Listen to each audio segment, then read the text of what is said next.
You're listening to old-time radio stories, classic tales of horror, mystery, and science fiction from the golden age of broadcasting.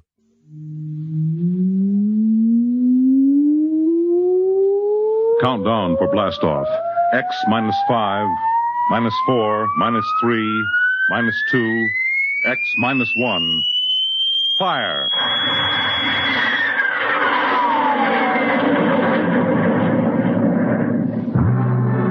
From the far horizons of the unknown come transcribed tales of new dimensions in time and space. These are stories of the future. Adventures in which you'll live in 1,000,000 could-be years, on 1,000 maybe worlds. The National Broadcasting Company presents X minus 1.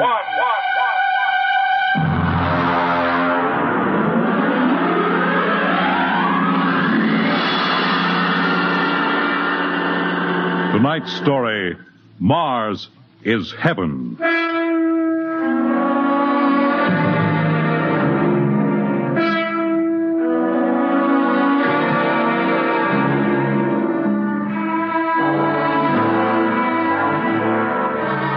When the first space rocket lands on Mars, what will we find?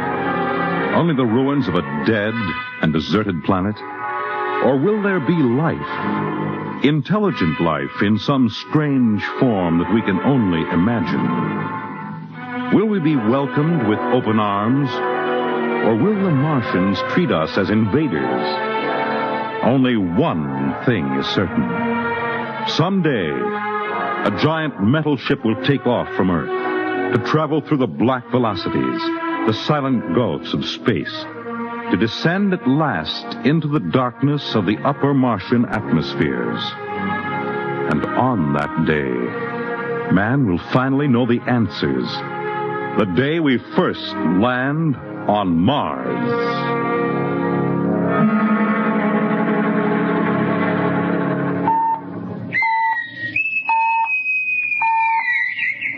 Now hear this. Approaching critical deceleration. Fasten gravity suits. Stand by to land. There it is. We've intersected the course vector, sir. All right, Mr. Lustig. Over to manual control. Aye, sir. Masters, sound general quarters. Aye, sir. Mr. Lustig, what do you make of the terrain? There seems to be a heavy ground, Miss Captain. We won't be able to use the infrared lights. And we'll have to come in on radar. Isn't that a little risky, sir? Landing in the dark? I'd rather run the danger of a blind landing, Lieutenant, than come in without the cover of darkness. Remember, we don't know what kind of reception is waiting for us down there. Airspeed 500. Altitude now 4,000. Bridge to engine room. Stand by for deceleration. Fire forward tubes 1 and 3.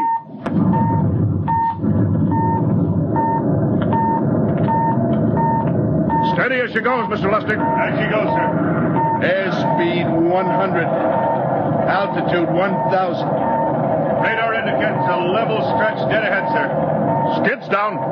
Skids check. Altitude 500. 4. 350.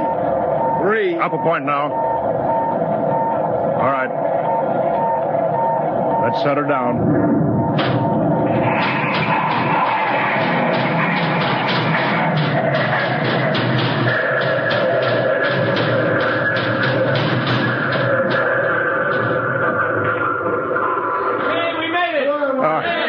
Cut the power. Masters, pipe battle stations. Aye, sir. All secured, sir. Well, gentlemen, we're now on Mars, April 20th, 1987, 4:33 Greenwich time. Enter that in the log, Masters. Aye, sir. Well, gentlemen, it's less than 2 hours till dawn. As soon as it's light, we'll send out a landing party. Masters, get me an all-over hookup. We're all set, Captain. Now hear this. All right, men. The smoking lamp is lit. Well, we're on Mars. The first man shipped from Earth to land here. We don't know what we're going to find. or what dangers we may face. We're 17 men on an alien world, and it's up to us whether we ever get home again. The next few hours should tell the story, and I want instant obedience to all commands. I'll court-martial the first man who doesn't jump to when he's ordered. And one other thing. We may be on Mars, but this is still a United States naval vessel. Officers will conduct a personal and weapons inspection in 1 hour. That's all. An inspection, Captain? Now? Mr. Lustig, we've got an hour and a half to sweat out before we find out what's outside that airlock. I'd rather have a man worried about his stripes than about what's waiting outside on Mars.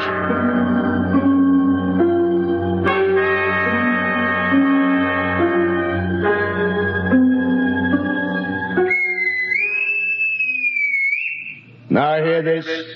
Landing party report to forward airlock. Captain Black, Lieutenant Hingston, Lieutenant Lustig, and Dr. Horst report immediately to forward airlock. There's now landing time -5. Well, they're paging us. You ready, Dr. Horst? Yes, Mr. Lustig. As ready as I will ever be. Come on, let's get in the lock.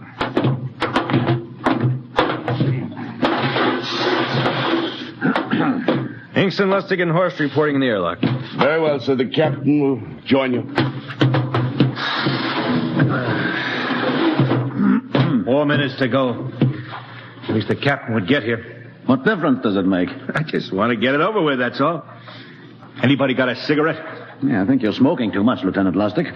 Are you nervous? I offer you, Horst. Wondering what's hidden outside underneath that ground mist? I've been giving it some thought. It'll be very interesting to find out. A very unusual planet, Mars. Why? It has an atmosphere. A wonderful thing, an atmosphere. Where you find one, you find life. You mean Martians? What do you think they'll look like? Who knows? Intelligent life can take many forms. You mean they may have green skins and eyes on stalks or something? The comic book conception is possible, of course. Or they may have developed far beyond us. Perhaps they have a science that can produce weapons far more dangerous than our atomic missiles. You think we may have to fight our way out? After all, we are invaders. Now hear this. Landing time -2. All right. We heard this. You know what I'd like to find outside that airlock? Good old Illinois. Ever been there, Lustig? Only Chicago. Well, you ought to see my hometown. Green lawns, big white houses. Sounds like my hometown. My grandmother used to have one of those iron deer on the lawn. Every Halloween we'd paint it another color. One time we painted it black and white like a Holstein cow. Where does your family live, Dr. Horst? I have no family. When I was a child, they were gassed to death in the Dachau concentration camp. Tough. No, it has its advantages. I have no ties on Earth. Nothing to lose now. I imagine I'm the only one on board who is free to enjoy our present peculiar position. All right, Masters, you can button it up now. Aye, sir. Well, gentlemen, check your sidearms. In 1 minute, we'll be the first men to set foot on Mars. Quite an honor, eh? As long as the medals are not rewarded posthumously. Still uneasy, Dr. Horst? Captain Black, I've been uneasy ever since I can remember. On Earth and on Mars. Well, 30 seconds. Give me the intercom phone, Lustig. Yes, sir. Masters? Aye, sir. Battle stations are to be manned until we return. If we're not back in 2 hours, I want no rescue party sent out. Blast off and save the ship, you understand? Aye, sir. All right. 5 seconds. 4, 3, 2, 1.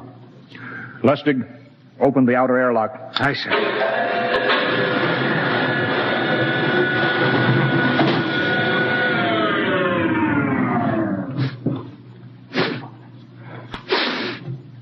It's fresh air. Let's go. All right, now, take it easy. It's too dark to move fast. Quiet, isn't it? Not even a wind. Can't see anything from this ground this time. We don't know what's out here. All right, come on. What the quiet? Captain, I could swear that sounds like a rooster. I don't hear it anymore. Very homely but unlikely sound. A rooster crowing on Mars? Hingston, Aye, sir. set that machine gun 25 yards to the flank. We'll stay here till the ground mist lifts. Aye, sir. What do you make of the ground, Horst? Grass. Plain grass. You can see some large foliage there where the mist's thinned out. What the? Hingston, hold your fire, you fool! I hit it, Captain. What? Some kind of wild animal. I hit it. I could see the tracers, but it's still standing. Come on, Horst. Doctor, where are you? Up ahead. Admiring the wild animal. Careful, Horst. Wait for us. Don't worry, Captain. It's an iron deer. A lawn ornament. Well, that's impossible. It's hollow. Interesting, isn't it? A whitewashed Victorian iron deer sitting on a lawn in the middle of Mars. I don't understand. Look around. The mist's lifting. Hey, Captain, look there. It's a house, a regular old-fashioned house. But, sir, on Mars. Good Lord. I haven't seen carved scrolls and gingerbread like that in years. Look at that porch swing. The geraniums. There. I told you it was a rooster, Captain. Give me the glasses, Lustig. I want to take a look through that front window. Well, there's an upright piano. Some sheet music on it. Lustig, it's beautiful Ohio. Oh, it can't be, sir. Horst, do you think that civilization of two planets could be identical? I don't know. That specific variety of geraniums is only 50 years old on Earth. Is it logical that they should develop in Mars? How about that porch swing and the piano and beautiful Ohio? Why, it's impossible. Captain Black, this looks like the town I was born in. Well, it looks like my hometown, too. I thought of something, sir. It's the only solution. Maybe we're not the first ship to reach Mars from Earth. Don't be ridiculous, Lustig. Oh, how else can you explain it?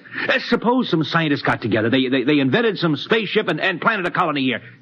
That's the only answer. That's impossible, Lustig. Been space travel, it couldn't be secret. Do you have any idea what ships cost, what industrial power is needed?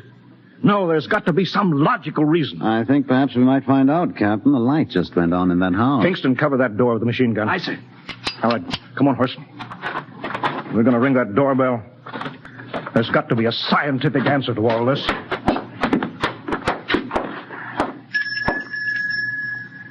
And there's something moving in there. Stand back, Horst. Give me a clear shot. Are you sure a bullet can stop a Martian? Steady now. Can I help you? Well, If you're selling anything, it's much too early. No, wait just a minute. What town is this? What do you mean? Are you census takers? No. We're strangers here. We want to know how this town got here. Is this a game? No, it's not a game. We're from Earth. From where? From Earth. Do you mean out of the ground? Are you sure you're feeling well? Madam, we came in a flying ship across space. We're from the third planet, Earth. This is Mars. Now do you understand? Mars. You go away now, you hear? I'll call my husband from upstairs and he'll chase you. Go on. But this is Mars, isn't it? This is Green Lake, Wisconsin, in the United States of America. Bounded on the east by the Atlantic and on the west by the Pacific. Now go away. Goodbye. Horst, do you suppose it's really possible? I've got to find out more about this. I told you I'd call my husband. Now you go away. You've got to tell me one thing first. What year is this? Year? 1928, of course. For goodness sake. You hear that, Horst? And we know it's 1987, and we know this is Mars. Horst, is it possible that we got fouled up, made some tremendous blunder, circled around, and landed back on Earth? In 1928? Well, maybe some switch in time or dimension. Could we have shifted somehow, gone backward in time? Oh, Horst, this won't hold water. It's not logical. We checked every mile. We went past the moon, out into space. We're on Mars. Lustig out at point. Hingston in the rear. Keep that gun at half load. Aye, sir. Horst, there's got to be some cold, logical solution. Captain. What? That house down the street, the white one with the green shutters. Lustig, what's the matter? I never thought of... Thank God!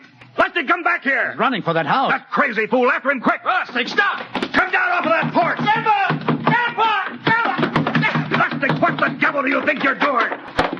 Albert! Grandma, Grandpa, it is you. Lustig, what is going on here? Albert, it's been so many years. How you've grown, boy. It's so good to see you. Lieutenant Lustig! Oh, Captain, Grandma, I want you to meet my friends. This is Captain Black. Captain, I want you to meet my grandfolks. Howdy. Any friend of Albert's is a friend of ours. How long have you been here, Grandma? Oh, a good many years, ever since we died. Ever since you what? Oh, yes, sir. They've been dead 30 years. What? Oh, now, don't you trouble yourself. It's all right. We're alive again, that's all. Do you mean to tell me that Mars is heaven? Oh, nonsense, no. All we know is here we're alive again. And who are we to question God's infinite ways? Well, Lustig, we're going back to the ship. Captain, I want to talk to my grandpa. Lieutenant Lustig, I don't like any part of this. You'll come back with us if I have to club you and carry you. I see. Now, let's go. Heaven only knows what they've run up against back at the ship.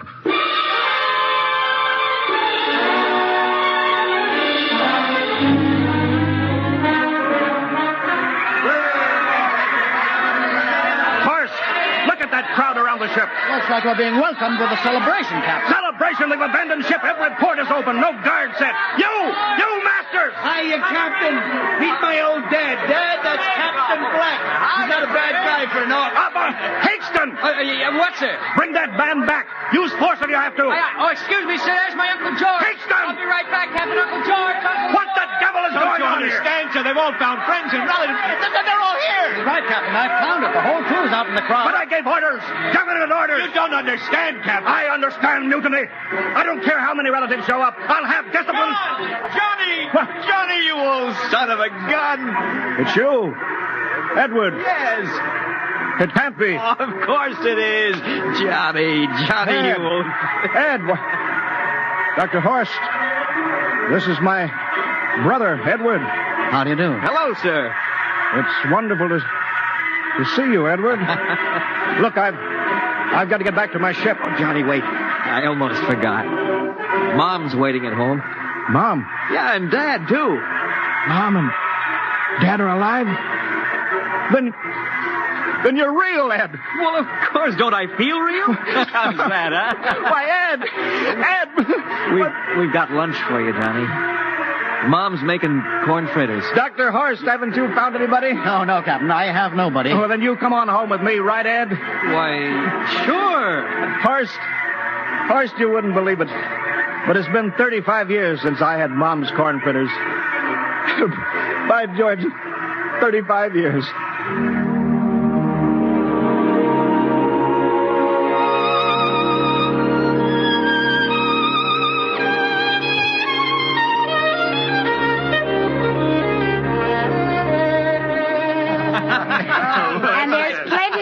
Kitchen, so don't hold back, Johnny.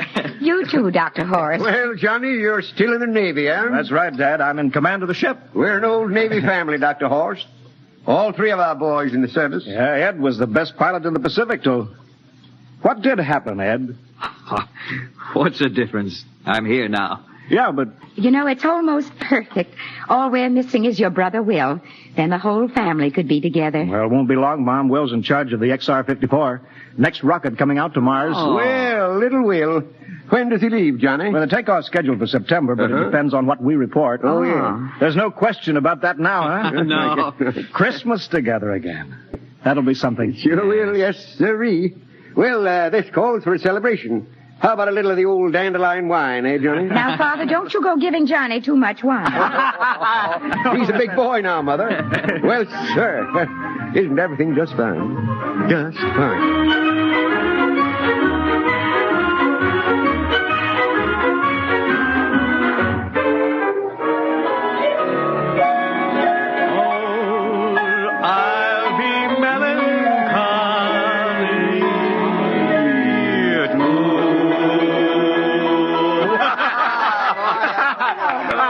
One again, will you, Ed? Oh, sure.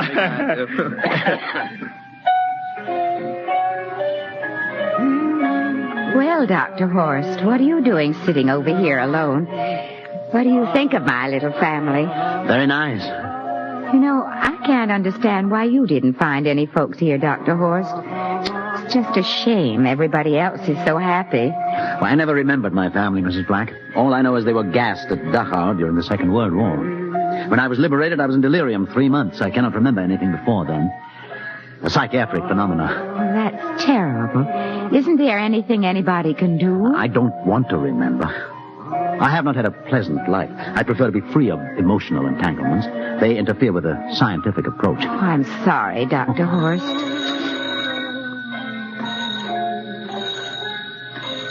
Oh, I'll get it. That's our ring, long and 3 shorts. I remember that. Well, maybe we'd better call it a night. You must be getting tired, Johnny. I'd better be going back to the ship. Nonsense. You stay the night. We insist. I just couldn't rest thinking of you all alone on that ship. I'll be all right. Well, good night. Oh, wait a minute, Dr. Horst. That phone message was for you. Me? Yes, that's right. A message from Anna. Anna? I don't... Well, there, she must be an old friend. Isn't that nice? I don't... You sure it was for me? I don't remember any Anna. Well, she asked if you were better. Perhaps she's someone who knew you at Dachau. Anna? She said she's coming over here first thing in the morning. So you'll have to stay over. Yes, Well, but... that settles it then. You stay here, Horst. You can bunk with me in my old room. Yeah, but Johnny, we thought you'd like to be with Edward. So you could talk the way you used to. Well, we can't put Dr. Horst on the daybed. I think we'd better share the room tonight. Be plenty of time for talking, Ed. Yes, I guess so. I suppose I better drop back to the ship. You know, Ed, security check. What? Why do you have to do that here? I don't know, Mom. There's no good reason, I guess. Well, suppose we skip it tonight, huh? Well, good night, everybody. Oh, it's good to have you home, Johnny. It's good to be home, Mom.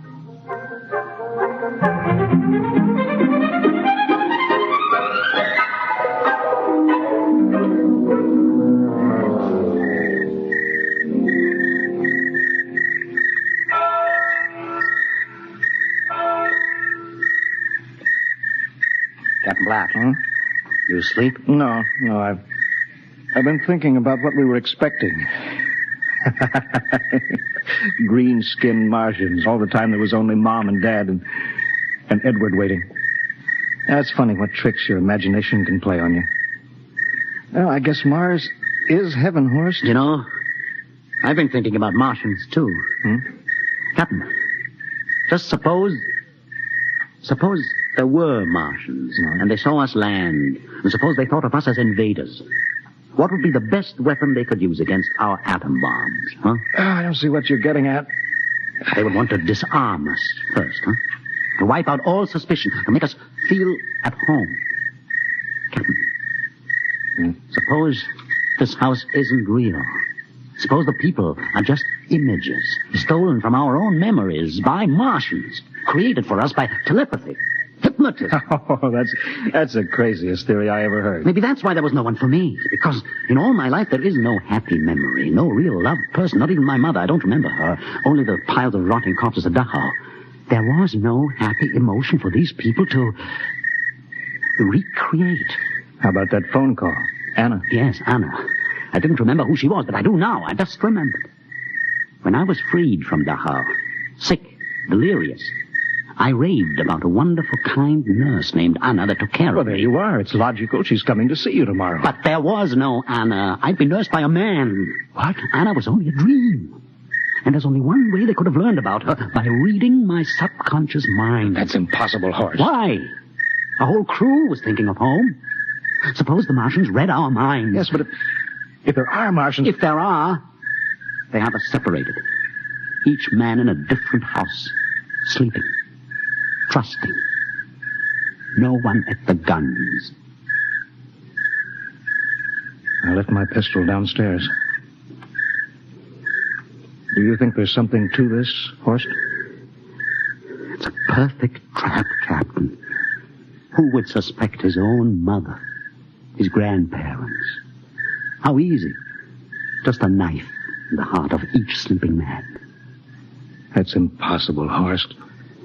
But we've got to get back to the ship. Listen. The crickets have stopped. Come on. We don't know when they change back to whatever they really are. All right, careful.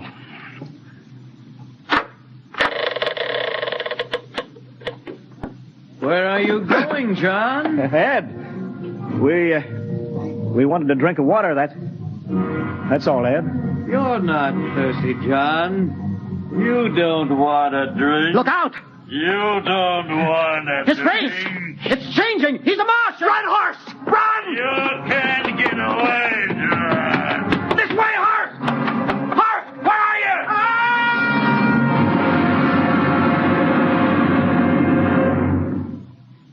Hello? Hello? Can you hear me, Earth? This is Captain John Black, the XR-53 calling from Mars. I've locked myself in the ship, but they've crippled it. I can't take off or fire the guns, and they're coming for me now, the Martians. I'm all alone here. All the rest are dead. Hinkston, Lustig, Dr. Horst. Poor Horst, he didn't even reach the door. Listen. They're trying to break through the hull. Edward and Mom and Dad and all the folks, but they're changing now. They're melting and changing back into... They're Martians. Can you understand? Martians, not men. They make us think that Mars was heaven and we fell into the trap. Can you hear me, Earth? You've got to stop the next rocket. Listen, tell my brother Will. Tell my brother not to come. They'll trap him too. They'll kill them all. Hello? Can you hear me, Earth? This is John Black on Mars. Hello, Earth. This is John Black on Mars. Hello, Earth. Hello,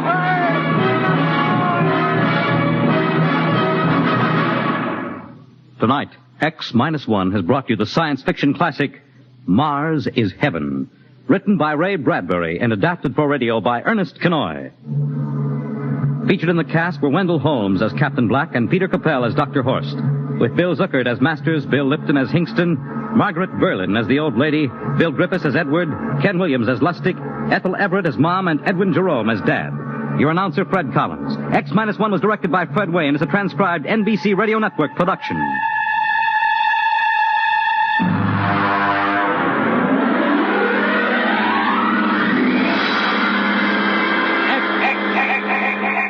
-1. Thanks for tuning in to Old Time Radio Stories. Follow us for more timeless tales and get full video episodes plus bonus content at patreon.com/The Forbidden Knowledge Network.